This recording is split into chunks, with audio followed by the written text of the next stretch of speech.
All right, everybody. Welcome to the program. I am, of course, Jimmy Ruffian, reporting live from downtown Toronto.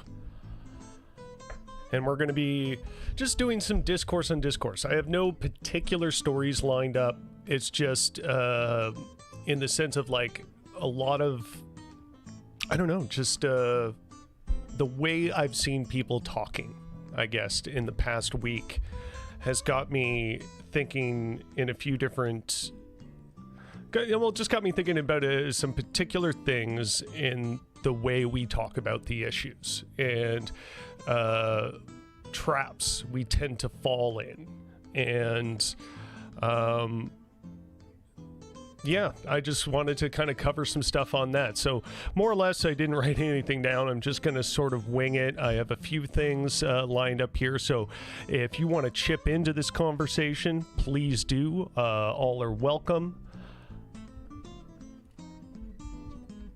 Here, just let me get the music off here. Yeah, so thank you for joining us today. It is July the 29th. How is everybody doing? Let me make sure just gonna make sure the live thing posted properly. Where's the rough go page? There we go.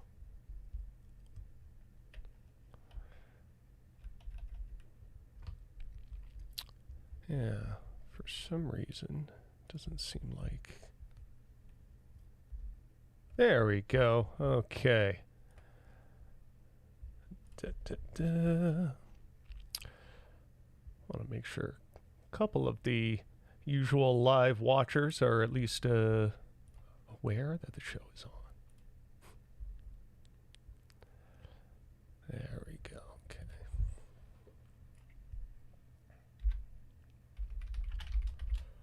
All right. So yeah, again, if you're here, let me know you're here. Love to hear, to have things in the chat going off.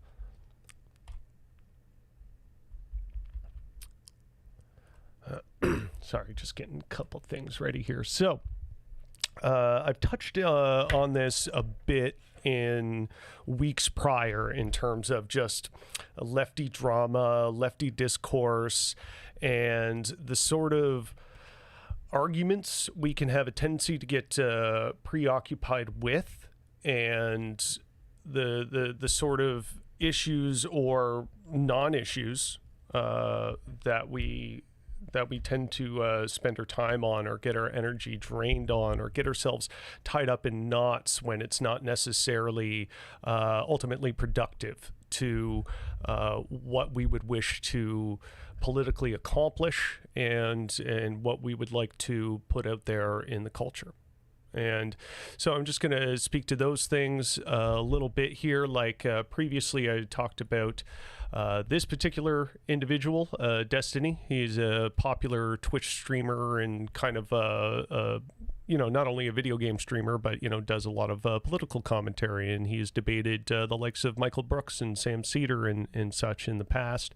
In fact, he recently had a debate with Sam Cedar. I think I covered a little bit of that on the last show. I can't remember exactly how long I spent on it. In regards to student debt relief and things like that.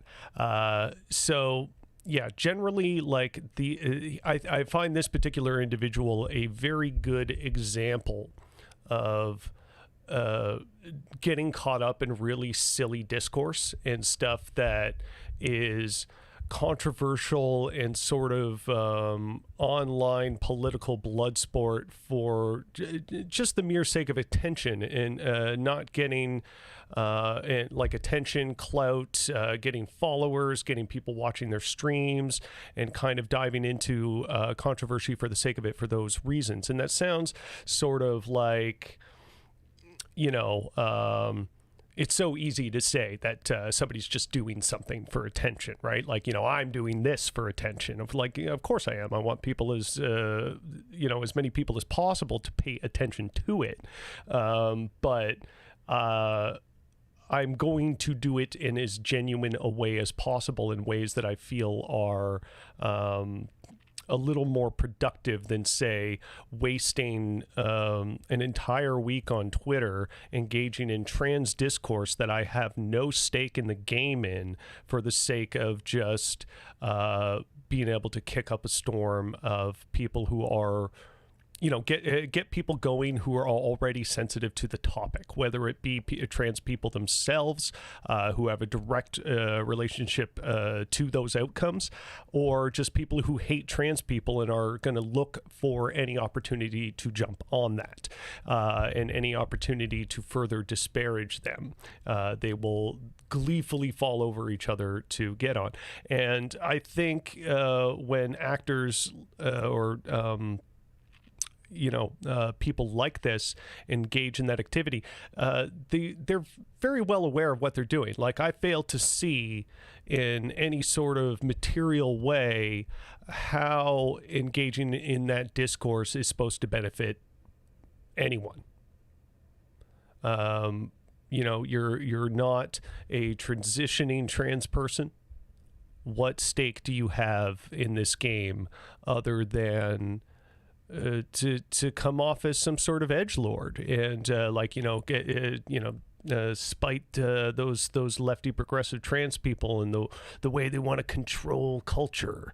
And I'll be getting on that a little bit more as well, in terms of, because I had a bit of a conversation, if you will. It seems like a generous use of the term when it comes to Twitter.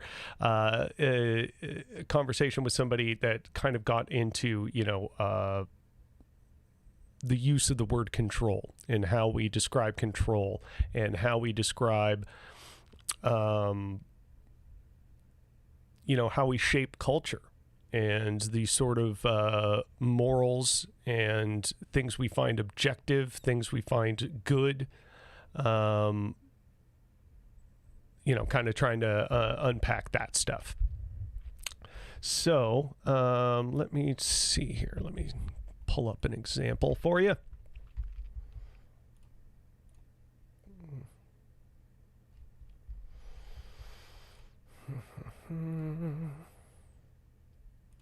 Where was it?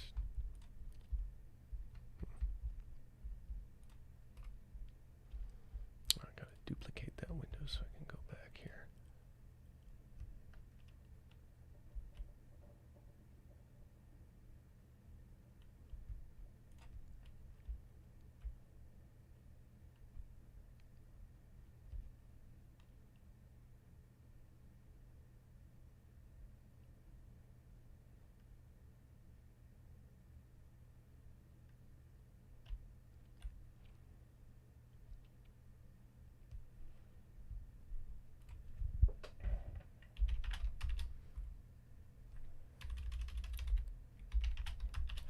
Okay, so yeah, actually, it still seems to be an ongoing conversation. This person keeps wanting to engage in it.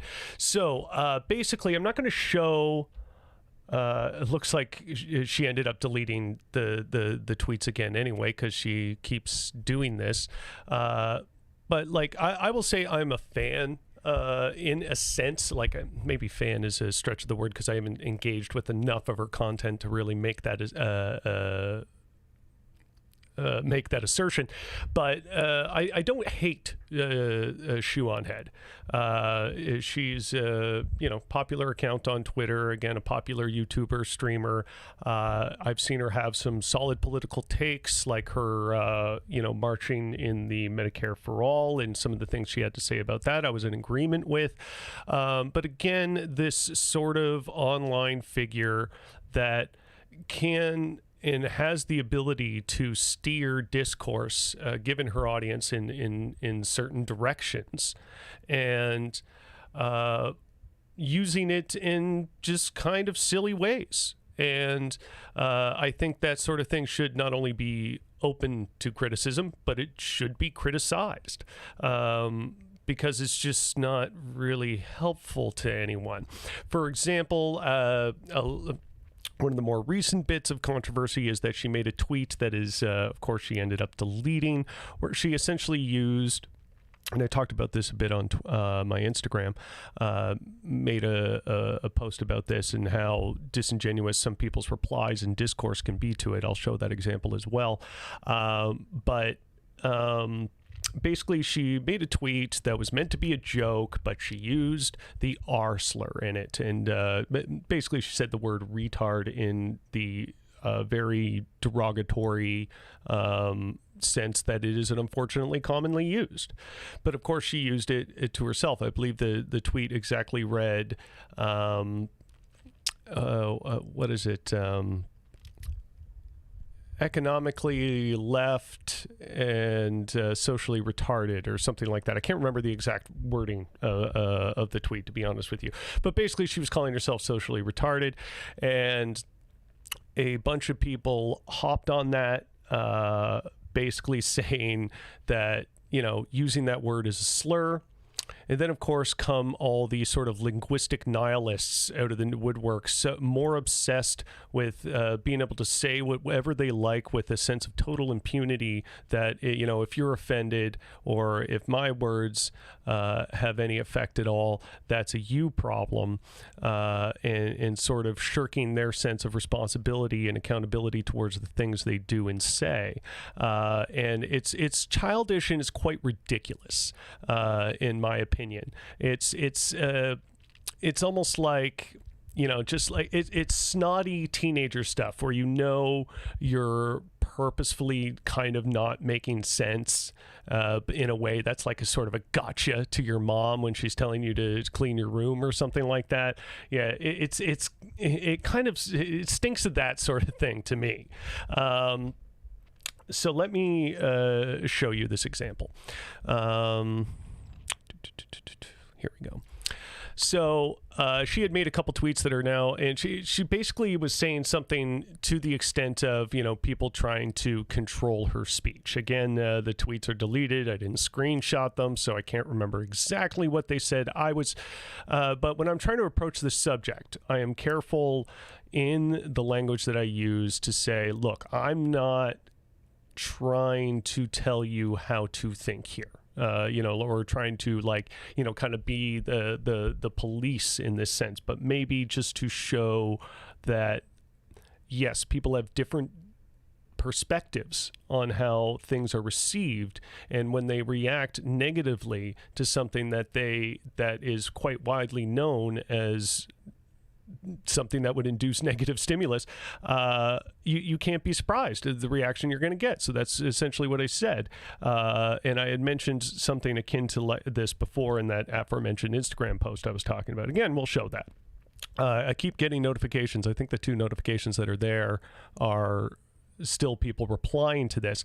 But anyway, as I said, in my opinion, it's not so much about control, but being aware that acting a certain way is going to attract certain responses, and having some level of understanding as to why that is. Acting like this is a question of people trying to control your speech and nothing more is disingenuous at best. And, of course, this person, again, as somebody I'm sort of accusing as being that linguistic nihilist, so to speak, shame is definitely used as a technique to socially control people. It's dishonest to pretend it's not.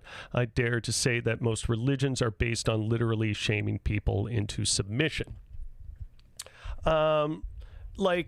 You gotta know that is an awful stretch of logic, right?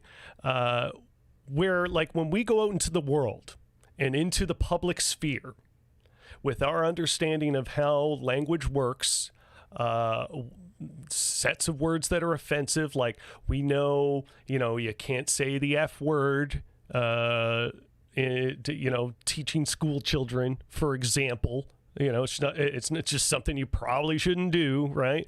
Like, we have a certain understanding of social conventions, and when we're speaking and standing and behaving in the public eye, people are going to have various amounts of reactions to it. And I think when we use the R word, like retard, we've known since the 1990s that this is a faux pas term that is backwards and is derogatory towards people who have certain developmental and mental conditions.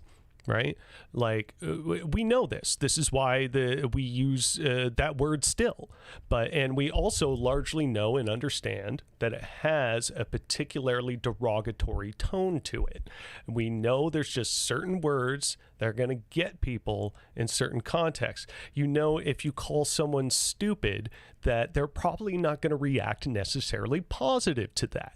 We know that, just like throwing something that's a known insult out there into the world is probably not going to get the most positive results in many contexts. So to pretend that, people can't shame others where they go, hey, that behavior is messed up, that's just being accountable to the people around you, to the people that you're exposing your message to. If you cannot stand there and listen to the criticism that what you said or what you did might be wrong or messed up in any manner of ways, and out and out ignoring people who are trying to articulate that to you, or, trying to be deflective in this kind of like, pseudo-philosophical, religion tries to exert this sort of control into people. Are you trying to be religious? And it's like, again, it's kind of snotty teenager stuff, right? You have to know that you're not making a genuine attempt at discourse there. Like, you can't look me in the eye and pretend that you're being genuine when you say and do stuff like this. We have an understanding in our culture and in various cultures that certain words, behaviors, messages are going to upset people. And then turning around and going, oh, look, the people are upset. Woe is me, or I'm the victim here all of a sudden.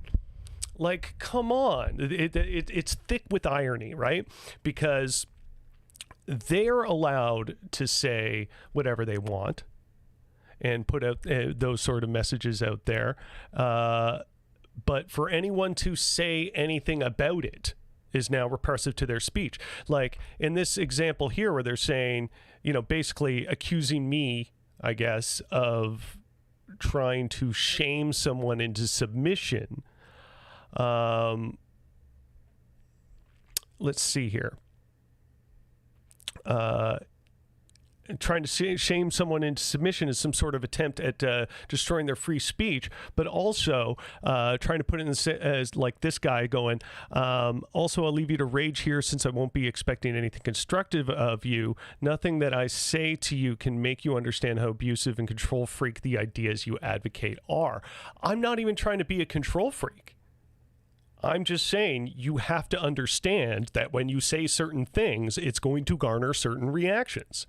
Simple as that. And so their extrapolation from that I want to be like the arbiter of what good and bad speech is fundamentally ridiculous. Like, we know what a slur is. We know what's going to hurt people's feelings in a large way. And if we end up hurting people's feelings by accident, traditionally, the normal thing to do for any half-decent person is to apologize.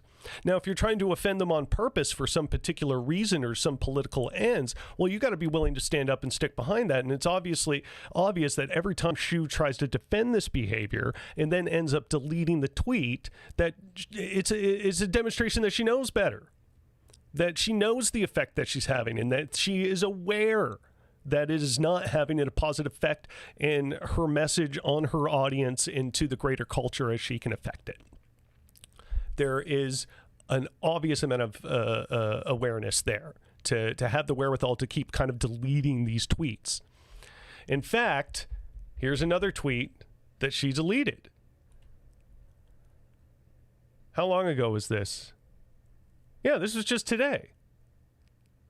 So I need to make it clear, though, if you do hurt someone's feelings, it is good to apologize. I have made fun of individuals and personally apologized to them because it's fucked up and immature.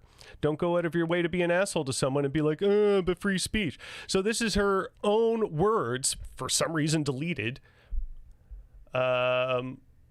that she put out there, right? Like that is, as this tube person said, it's a pretty based tweet. I'm gonna have to agree with what she said there. I'm not sure why that one in particular got deleted.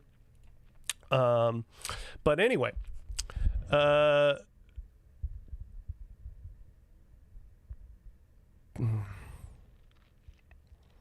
yeah, if you can see in the screenshot there, I use the word exert control because diabolic fairy was kind of putting it in that same hyperbolic context. So if it's me trying to exert control, then you trying to argue against that is you exerting control over me. How is how the turntables? If I wanted to be just as petulant and stupid in this carrying on a discourse as this person is being, I could just as easily say that. Hell, me arguing against using that phrasing is suppression of speech. Well, you arguing against me is suppression of speech now. What, I can't say that? I'm not allowed to do that? I'm now being akin to a religious oppressive institution?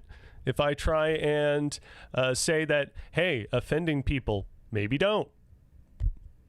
Really? Like it's so, and of course it's always these kind of like faceless idiots that are responding to this stuff, right? There's no way that if they had their real names and faces out there in the world that they would be attempting to say and do some of the things that they are. And that's fine to a degree because people, if you want to maintain a certain level of privacy, that's up to you. It's just very convenient. It's to me it's kind of akin to you're going into the poker room online and playing with the play money, and so you're just like making wild bluffs and wild bets because it's not real money. You're going to be fine. Once you run out of chips, you can click the thing that gives you like $1,000 more of chips, and you can keep playing some more. It's kind of the same thing as that. They're playing with Monopoly money here. There's no stakes in it for them. They have an account with like 20 followers, and they don't care if it gets lost, kind of thing, right? For me, it's like, to a certain extent, I am trying to put out content out there that I would hope maintains a sense of integrity to it and maintains a sense of progress. And as it is my both musical and political and social project, I myself feel like I have a little bit of the stake in the game, and I'm going to exercise myself with a certain level of sincerity according to that, right? But when you get wrapped up too far, like I'm not going to pursue this conversation any further, because you can't get too wrapped up into that stuff. It drains your energy and it drains your time, and it takes our attention away from more positive things. Like I said, Shu can be a very positive source. I think she has a good amount of influence out there and has a lot of good things to say.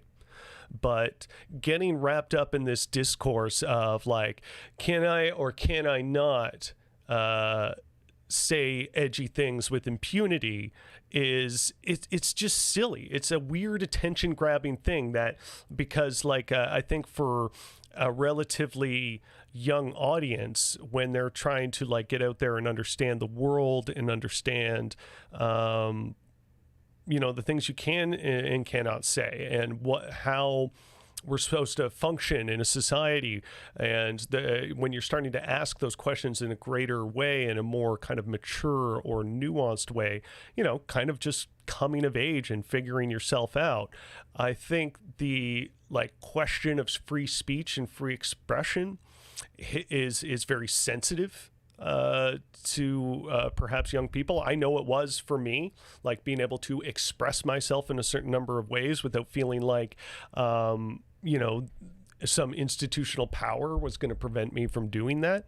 That's a concern. But she has the ability in that influence over those people to widen that scope and widen that discourse, rather than just sort of playing into it and stoking the fire that seems to get attention and stuff. And I get it, like, getting attention online when you are a bit of an online figure can feel like it is a good thing, even when it's a bad thing.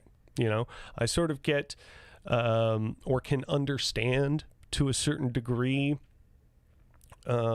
feeling, I don't know, I don't want to say like a certain thrill from it, because that just sounds kind of, you know, like I'm not giving it a fair shake. But you know, I can understand the energetic feeling of getting discourse like this going, but you have to understand, maybe I'm speaking to you directly, Shu, not that you'd ever watch this, that yeah, you got to understand and be aware of the wolf you feed, so to speak, and what you're playing into and the sort of discourse you want to pay attention to. How is, like, you know, if one of your political projects right now is Medicare for All and kind of advancing that dialogue and kind of getting people, in particular, of course, Americans, united behind that issue, how is spending time on this sort of, again, edgy teen sense of what free speech is, you know, why is feeding that wolf in there?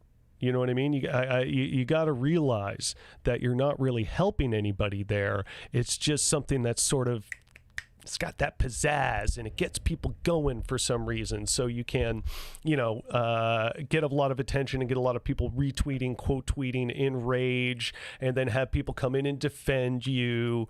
And then it gets to be this, this sort of big conversation.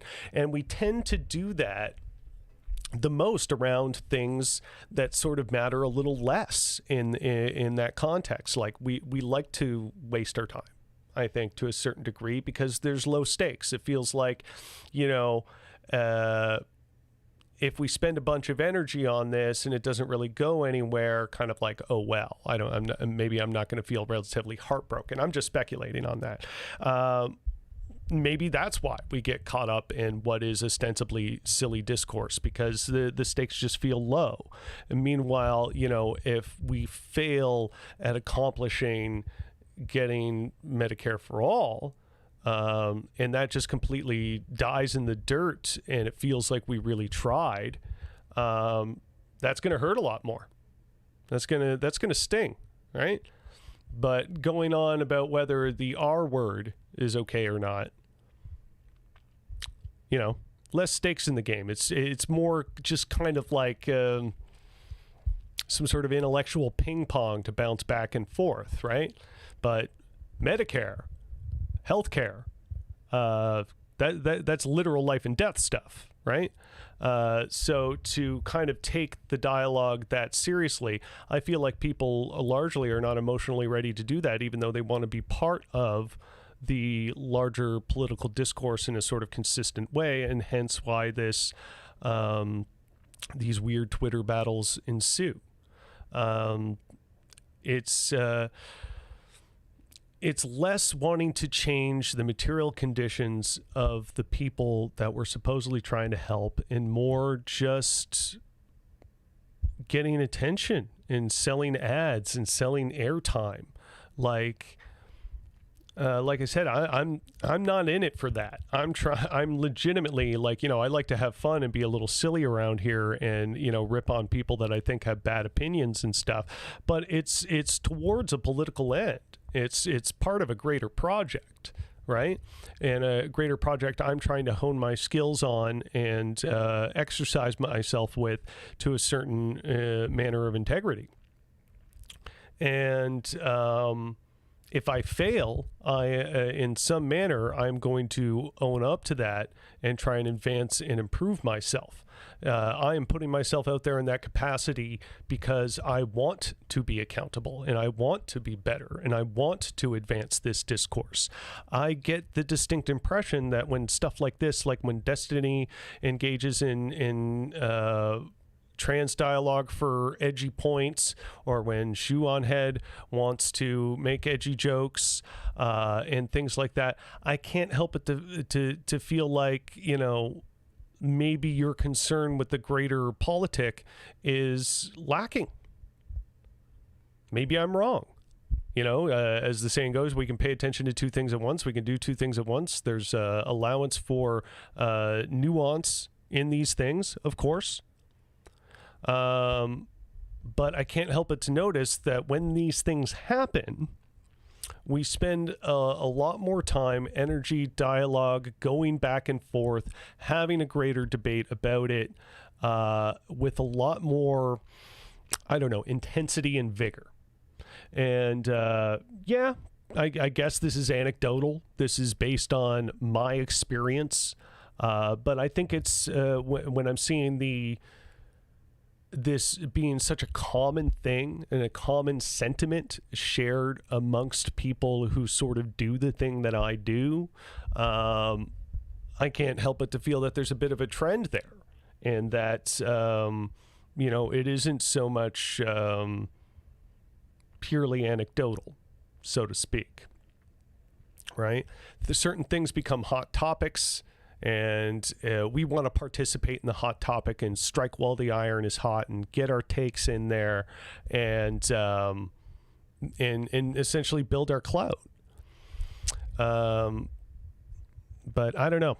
I feel like we can definitely do a lot more to have some integrity about it, and have some integrity in the sense of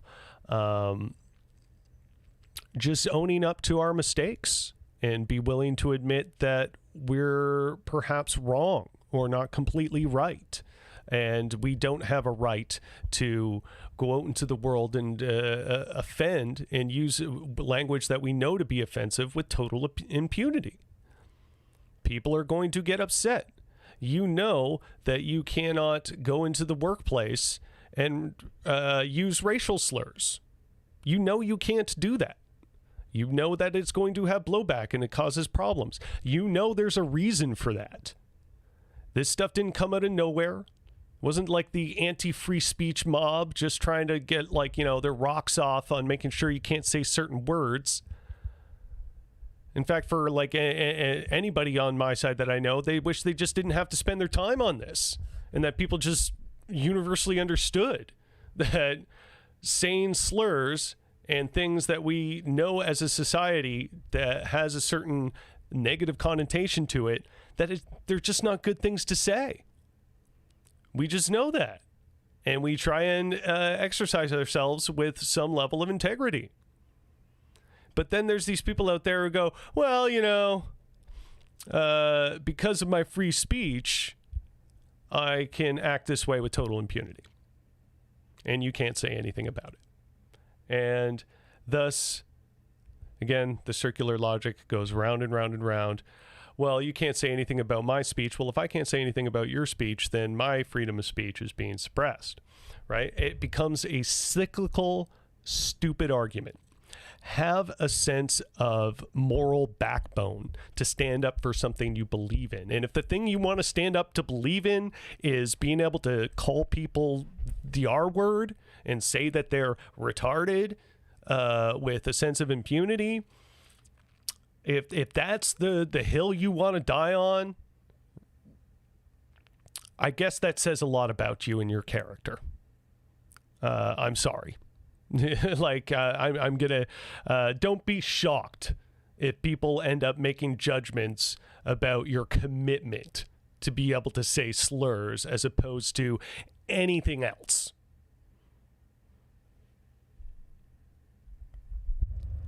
You can't be. It's nuts to me. It's like, again, like you go out to say like a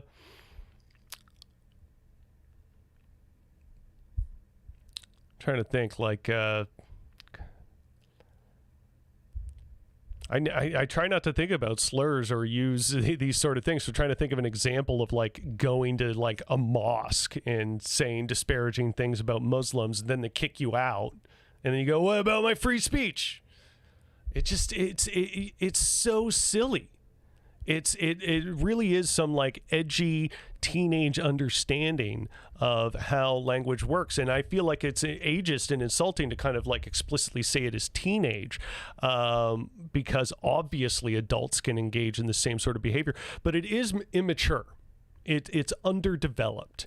It is obvious that you have not taken any extraordinary measure of time to think it through in the sense of, hey, this is my position. Maybe I should be self-critical about this. Maybe I should try and see this a different way.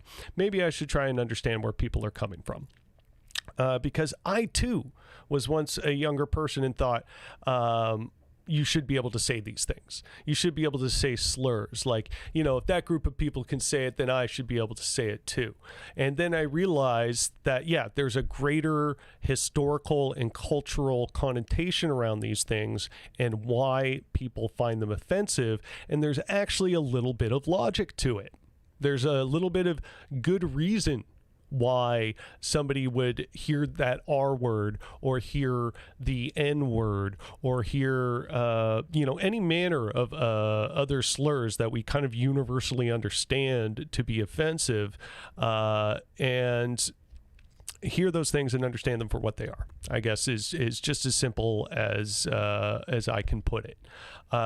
Spending time arguing on whether the R word is a slur is insane to me.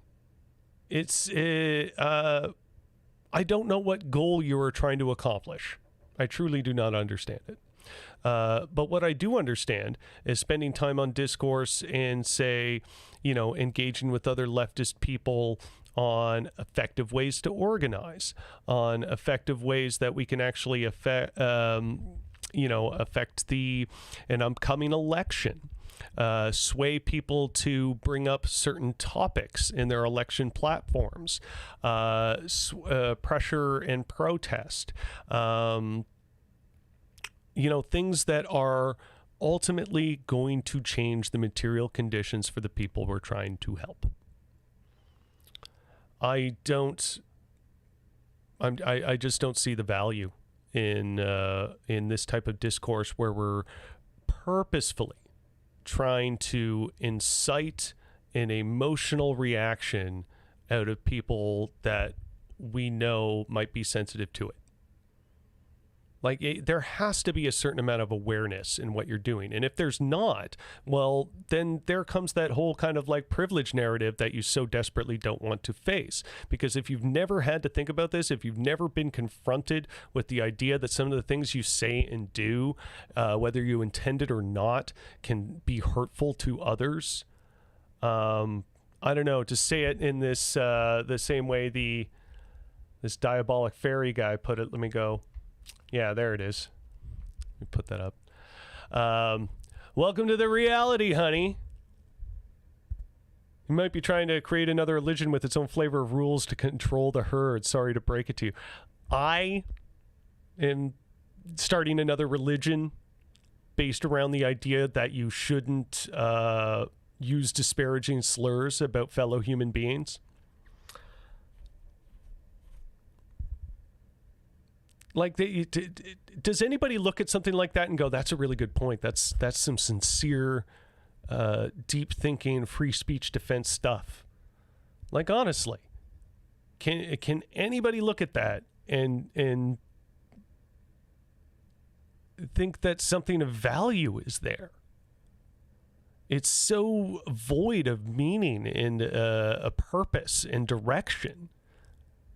All it is just an excuse to not be aware of one's own behavior and how one conducts themselves in discourse. So here, let me point up that other thing that I was talking about in my Instagram post. Actually, I think I have that on my Facebook page too.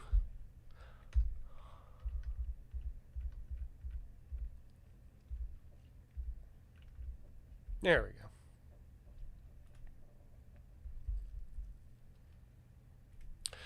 Okay, so this is the referring to the same post. Again, trying to get through to Shu, or at least a portion of her audience that might see my comment. Evidently, a lot of people did. It kind of got a lot of likes and reacts and stuff. I mean, you have to realize that using language that is outright offensive to swaths of people is going to garner this kind of response vis-a-vis people actively telling you that it's a slur and they don't like it. I'm not a hater of yours, but you have to be self-aware here. And this person immediately dives in with a brain dead freedom of speech, like almost like pre-canned responses, like I have this preconceived notion of how people who might criticize somebody using a slur goes, so I'm just going to open those canned responses and slap them on the tray. So if comedy was the way you wanted it to be, then literally every joke would be a dad joke. And how did I say how I want comedy to be? I did not say anything about that. I was just mentioning that when you say things that you obviously know are popularly considered to be offensive, that people are going to answer in offended ways. Simple as that. You can't pretend you're shocked. You can't have your monocle pop off and drop into your champagne glass. Oh, come on, I never. It's you have to be aware that that's how people are going to react, whether you like it or not. That's just the reality. And then they change their tone. So if you want comedy that's offensive to no one, you're going to have pretty bad comedy. And again, I said, I don't want comedy that's, I never said anything about a comedy being offending to no one. In fact, I like offensive comedy in a lot of ways, but the people I like offending are not, disabled people and racial minorities. I think it says a lot about your character and where you're at as a person, where you consider the height of comedy to be racial epithets and making fun of people who are developmentally delayed. I think that says an extreme amount about your level of insecurity as a person, and your sense of relevance in the world. I don't know why a person would want to spend a lot of time not only defending that, but finding it particularly funny when there's, actual powerful forces in this world that do have a lot of jokes you can make about them that can actually, just not offend people who have less power. It's just as simple as the punching down, punching up thing. Low-hanging fruit and being a bit more nuanced and sophisticated in your humor, or trying to challenge it and elevate it to the next level, is going to always be more valuable than going, people with not good brains exist in the world. Isn't that funny? I truly do not understand the level of energy that people want to put into this sort of thing. And like comedy is like the most sacred thing in the world to them. It's as sacred as religion. You can't make fun of comedy. You can't criticize the comedians. What else is there if you make fun of the comedians? Oh, I can't joke about anything anymore. It's just like, no, people just don't like racism. They don't like ableism. It seems pretty easy to understand. I just don't, I don't get it. I legitimately don't get it. If there's anybody that's watching, I see there's a few live viewers right now, and I like it can explain to me the importance of being able to just offend people with impunity.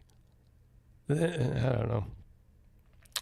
I don't get it. Because even then, like, you offend the powerful, and these same sort of people come out of the woodworking and try and defend them and go like, well, what have you done? And stuff like that. It's because they like the powerful. It's because there's a part of them that appreciates authoritative figures that might rule over and protect them, is my kind of theory there.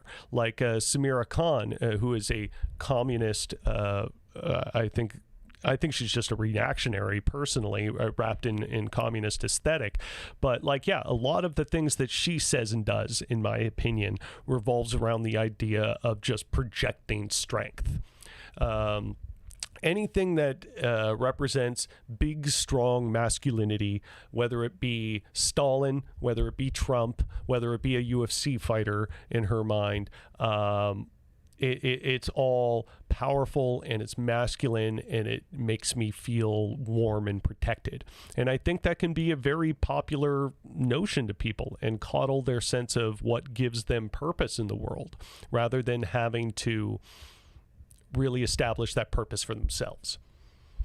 Sounds a bit armchair psychologist, I know, but argue with me about it if you want. I don't care. Hold me accountable. Please, I am begging you. If there's something that I've said that you disagree with, by all means, speak up.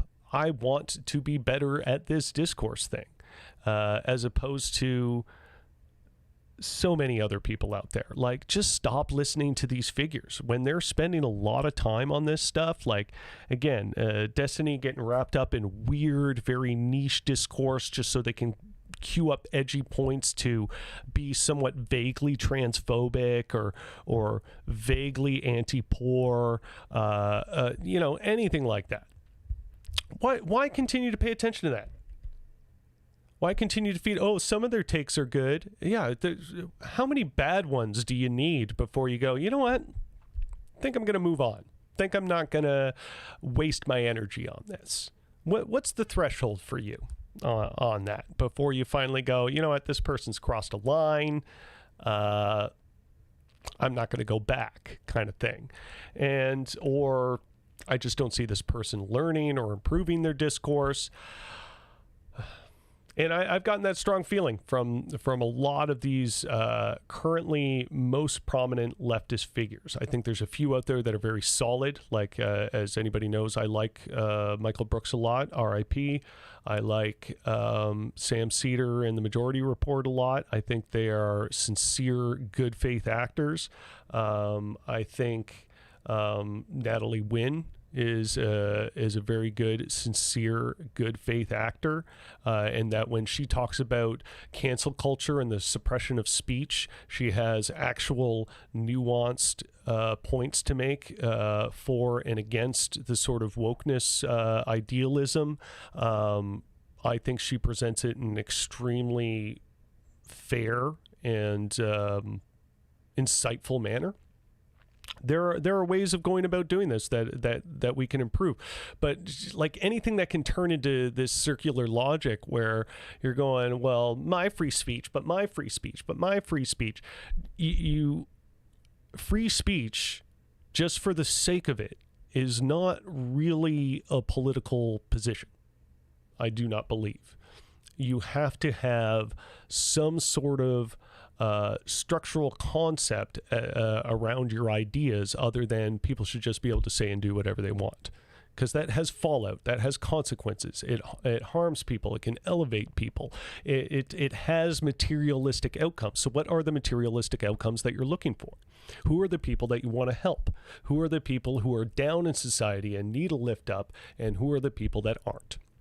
And asking ourselves that question so we can direct our energy and be more responsible and be more conscientious about the things we say and do can only be an improvement. The more we try and ignore that and ignore confronting inherent and internal contradictions that cannot coexist in many ways, the more we ignore that, the more those gaps are going to get wider and people are going to fall through them. People are going to get lost in the mix. The more we don't talk about how, certain language and normalizing certain language has a cultural fallout in how we look at and react to certain peoples by and large. Like over the past few years, the overall cultural view about how we think about, treat, and talk about trans people has advanced incredibly.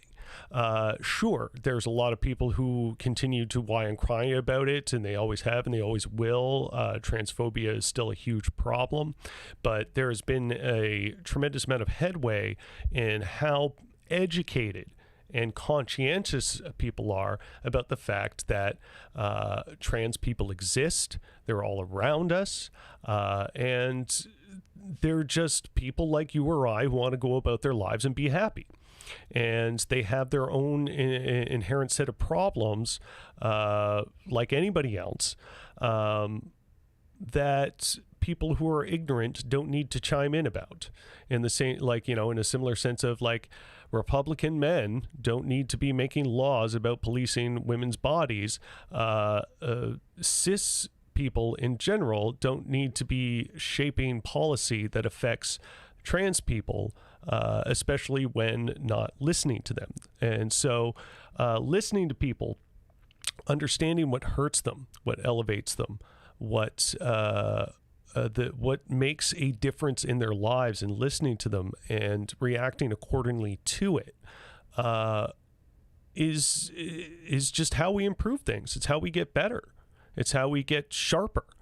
It's how we advance to a level where we can tackle the next problem.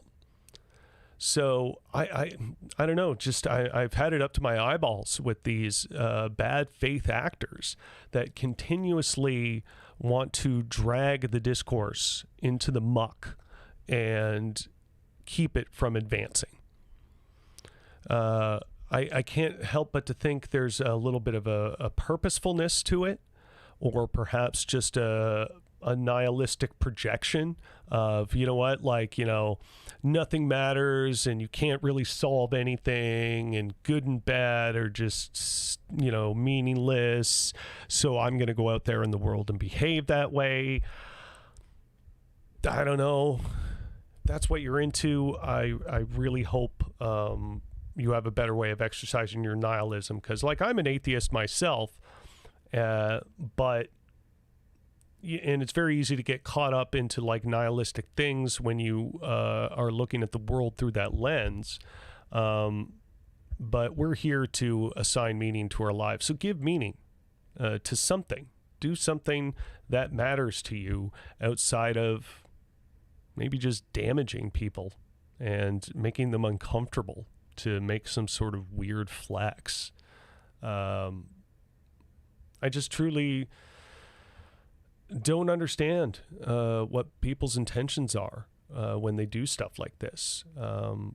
When people are saying that they're hurting and that your words and actions are hurtful, and your reaction is just too bad, toughen up, snowflake, or something to that extent,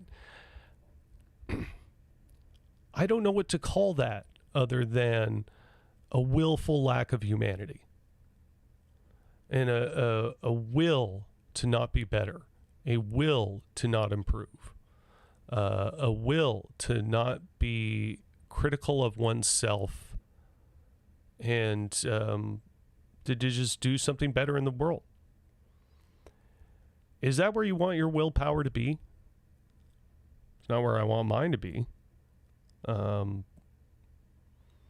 just really odd that people spend hours and hours of time and energy and intellectual thought in just to only find excuses to stay in the same place and not do anything. It's like, you know, that whole theory of, you know, if you put half the amount of work that you do into not working, you get a lot more done, that sort of thing. I think that sort of applies here. Anyway, like I said, I didn't have a whole lot of notes or things written down or any sort of solid ideas. I was just sort of riffing on something there. So thank you for putting up with that. This is probably like the most unstructured episode that I've done in a while. But there's one other story I want to quickly check in on. I certainly hope this doesn't happen. It's super annoying. Fall election likely as Trudeau bets big on COVID-19 rebound reopening. The dude, after 2 years, wants to try and call an election because he thinks, evidently, according to sources, and, you know, everything's still up in the air and a lot of speculation and stuff. But basically, people are looking at the political landscape and thinking if an election happens now, the Liberals can gain about 15 more seats and reestablish themselves as a majority. I think it's just a complete waste of time, even if they do get the majority, because who cares? The Liberals aren't really going to do anything particularly productive for us. The Liberals, are, all in all, are kind of like a neutral sort of thing. They're not going to improve any real situation. Or they're not going to improve any real situation, but they're not going to really make it better either. If anything, they'll make it a little bit worse, just like less so than what the Conservatives will do. Conservatives don't really stand a chance at winning at all, so that's all right. If the outcome of it were to be that, say, the NDP ends up as the official opposition and with a lot more seats, I'd consider that a bonus. But even then, it's a waste of time and money to throw an early election just to be able to scrape up a few more seats. It's idiotic. To me, it doesn't really express a whole lot of concern about the wants and needs of Canada right now, but more just to exploit a political moment for power. And that's a shabby move for the Liberals to do, and in a way that should hurt them, in the same way that the Justin Trudeau's failure to actually stick to his original electoral promise in his first run of election reform. That should hurt him. There's so many things that should have just permanently damaged this guy that didn't. And it should have got people to throw all their weight into the NDP, but for some reason it didn't. Yeah, so as Jugmeat says, say no if Justin Trudeau asks for an election. Even though it could look like the NDP could pick up a few more seats themselves if an election were held, he doesn't seem to particularly be overly worried about this. It's just because it's stupid. I want to throw an early election because it's politically convenient for me. That should just not be allowed to happen. Oh, what a great system we've got. And of course, in light of an election around the corner and his deep-seated hatred for anything Trudeau, if there's one thing I like about Trudeau and the Trudeau name, it's the fact that it seems to make Stephen Harper seethe. So that part I'm kind of down with. But anyway, yeah, he goes on this podcast appearance. He doesn't do a lot of public appearances anymore, and he's going on about how the spending during the pandemic was just way overkill. It was irresponsible. But let's face it, from a guy like Stephen Harper, spending money on helping people is just a bad idea in his mind. He is just so politically against anything that might actually help the average person. It seems to make his rubbery animatronic skin crawl. So, yeah. Anyway, it's just really funny that when you're hearing talk in the out there as an election might be near, that old Stephen Harper starts to climb out of the woodwork to try and disparage the Liberals a little bit more. Especially when he's a known conservative and a known face. And I think the Conservatives' biggest problem right now in Aaron O'Toole is that people just don't really find him that recognizable, exciting in any capacity. I don't feel that for any conservative at all. But, I mean, even as far as conservatives go, they're finding this guy kind of not really that pizzazzy, I guess. So yeah, anyway, I just wanted to quickly cover the fact that a fall election apparently could be happening, and it's just really dumb. I don't think it should. And I think that's all I have to say about that. Maybe I'll expand more on that if there's more talk on it in the next week. But anyway, I want to thank everybody who tuned into the live stream today. While I could just go on a little bit of an unstructured rant. Oh, it's different, no copyright music.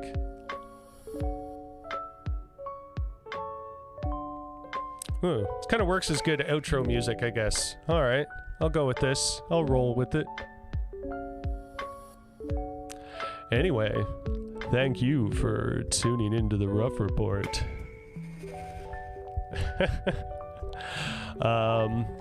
I'll be back next week with a little bit more of a structured episode. Hopefully be able to... I don't know. I don't know where I was going with that. I'm being put into a dream state by this lovely music. Oh, yeah. Ooh. All right. Speaking of music, check out... I've dropped a new song just last week there called All the Things We Could Have Been. It's now the third song that's on my Spotify. It's also on Apple Music and on YouTube and all the major streaming services. It's distributed to all of them. So please go ahead, check that out. And if you like this show, show your support by liking and subscribing on Facebook and YouTube and Twitch. And like, share, all that stuff. And as the show continues to grow, we're going to do more, Patreon stuff and things like that. So again, anyway, just really feeling this music right now. I'm sorry. I'm checking out. I'm signing off. I got housework to do. I need a cigarette. I know I should be quitting.